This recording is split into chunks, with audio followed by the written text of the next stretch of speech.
Hi, welcome to WordWork. In this video, you will learn some words related to the job of a police officer.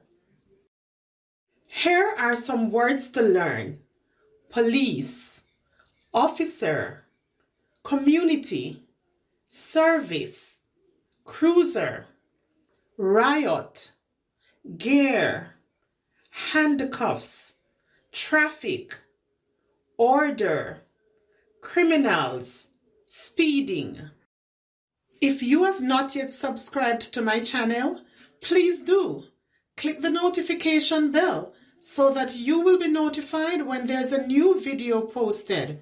Don't forget to like, share, and comment.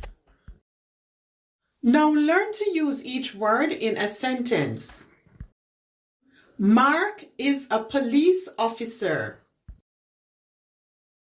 Mark works in the community. Mark works with a service dog. Mark drives a police cruiser.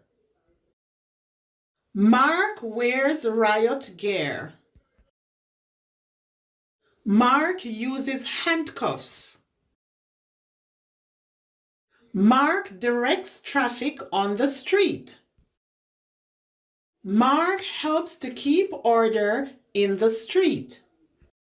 Mark helps to catch criminals. Mark stops drivers who are speeding. Mark is a community helper. If you want to continue improving your reading and writing and gain more confidence, then don't forget, subscribe.